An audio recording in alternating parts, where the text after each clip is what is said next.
ዛሬው ቪዲዮ ሙሉ ለሙሉ አንድን ሙዚቃ ከድምፁ የምንለይበት ወይንም ደግሞ ድምፁን ከሙዚቃው የምንለይበት አሪፍ አፕ ነው ማሳያችሁ።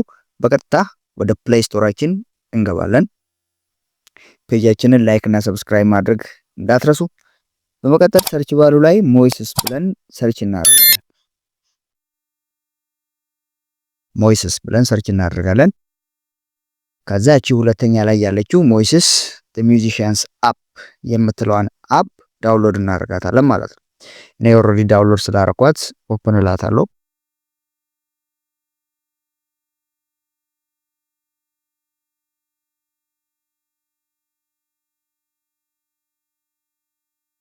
ከዛ አፕዋ ከከፈተችልን በኋላ የምንፈልገውን ዳውንሎድ አድርገን በኤምፒ3 ያስቀመጥነውን ቪዲዮ እንፈልጋለን ማለት ነው። ጋለሪ ውስጥ ለምሳሌ ከሆነ ቀጥታ ጋለሪ ውስጥ ገብተን የምንፈልጋትን ድምጽ እንወስዳታለን ማለት ነው።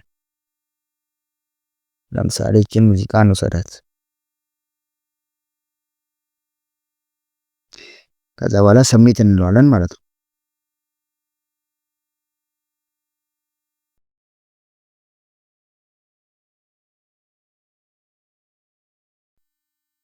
ሰብሚት ካልነው በኋላ እንደዚህ ፕሮሰስ አድርጎ ይጨርሳል። ከጨረሰ በኋላ ድምጹን ለብቻው የምንፈልገው ከሆነም ወይንም ደግሞ ሙዚቃውን ለብቻው የምንፈልገው ከሆነም እንዴት እንደምናደርግ ደግሞ ሲከፍት እናያለን ማለት ነው።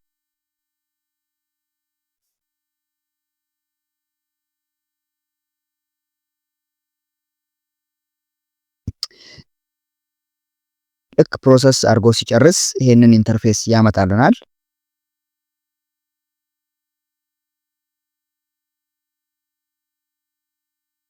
በመቀጠል የምንፈልጋቸው ነገሮች ለምሳሌ አሁን ይሄ ሙሉ ለሙሉ ተቀላቅሎ የሚያመጣልን ለምሳሌ እኛ የምንፈልገው የሰውየውን ድምጹን ብቻ ከሆነ እነኚህን ሶስቱን እናጥፋቸዋለን ማለት ነው። ከዛ የሰውየውን ድምጹን ብቻ ማግኘት እንችላለን ማለት ነው። አይ ድምጹን አንፈልግም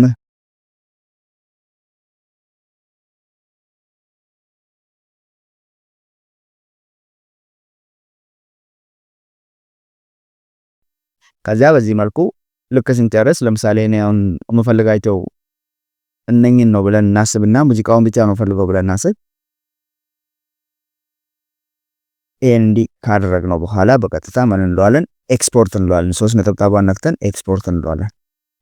ከዛ እዚህ ጋራ ሴቭ ቱ ዲቫይስ ካልነው በኋላ አውዲዮ ሚክስ ነው የምንለው። ሰፓሬት ትራክ ካልነው የእያንዳንዱን የድራሙን ለብቻ የሚውዚኩን ለብቻ እንዲሁም የሌሎችን ኢንስትሩመንቶች ለብቻ ነው የሚያስቀምጥልን። አውዲዮ ሚክስ ካልነው ግን ከውስጡ ድምጹን ብቻ አውጥቶ ሴቭ የምናደርገውም በኤምፒ3 ነው ወይስ ኤም4ኤ ነው ብሎ ያስመርጠናል። በኤምፒ3 ሴቭ እንለዋለን። ከዛ በኋላ ንጹህ ሆኖ ድምጹ ወይንም ክላሲካሉ ለብቻው ስልካችን ላይ ይቀመጥልናል ማለት ነው።